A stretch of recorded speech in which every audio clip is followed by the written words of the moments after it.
In this video, I want to start putting some numbers down into this understanding that we've developed of torque and its relationship to force and moment arms. So I have that equation that we developed in the last video, and I've shortened it into just T for torque equals F for force multiplied by R for moment arm. So suppose we have some force, maybe the force of gravity pulling on the arm here, and it is 400 newtons. That would be about 100 pounds if you were doing this in imperial units. And then we also need to know the moment arm. Sometimes you'll see me draw moment arms like this as this kind of offset bracket. Other times, maybe the more formally correct way is to draw it right here, going from the thing that's spinning, the joint axis of rotation, to the force we care about in a perpendicular direction. Of course, for gravity, perpendicular just means horizontal because gravity is always vertical. But sometimes for the sake of convenience, I'll draw moment arms kind of offset like this. You can see how that and that is the same length. But let's suppose this is just 0.1 meters.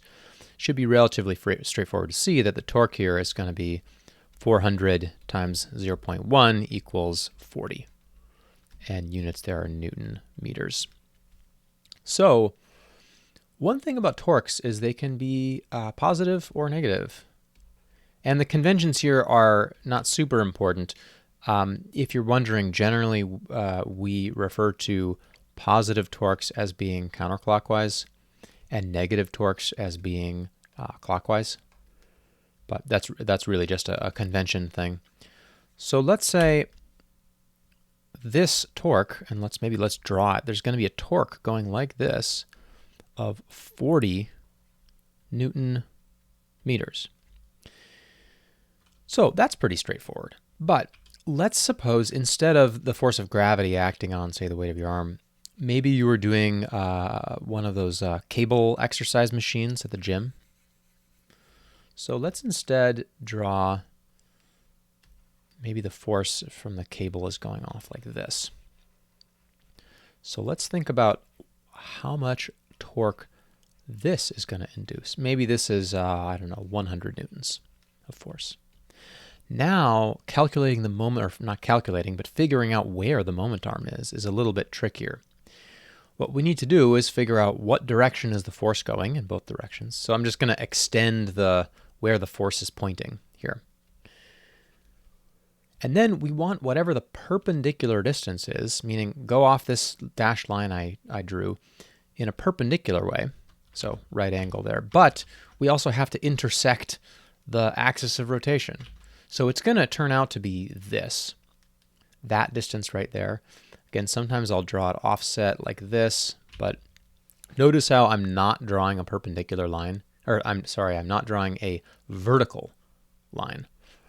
It's going to be coming off this direction perpendicular, but whatever offset that makes it go through the axis of rotation. Now, let's suppose this is, I don't know, let's say 0.2. So then the force is 100 and the moment arm is 0.2. So the torque should be 50 Newton meters. And notice how, because the force is going this way, you can kind of see how the rotation it induces, the torque, will be the same way. Now I want to introduce one more force, which is maybe the force you've been wondering about, which is the muscle force. So let's think about the force induced by the muscle, the biceps, and that's going to be going off like this direction. And in the last, or maybe 2 videos ago, we saw the maximum amount of force the biceps produced during a biceps curl was like 600 newtons. Now, what's the moment arm going to be? Well, it's going to be coming off the muscle in a perpendicular direction, coming off the direction of the muscle force in a perpendicular direction, if we wanted to be really specific about it. But that's no good because it doesn't go through the joint at all. So it should be like this, that distance. Notice how a vertical line doesn't work because that is not perpendicular to the muscle force. And just any old perpendicular line doesn't work because it needs to go through the joint center as well. So that distance, whatever that distance is, maybe it's 0.01 meters. That distance is going to be the moment arm of the muscle force.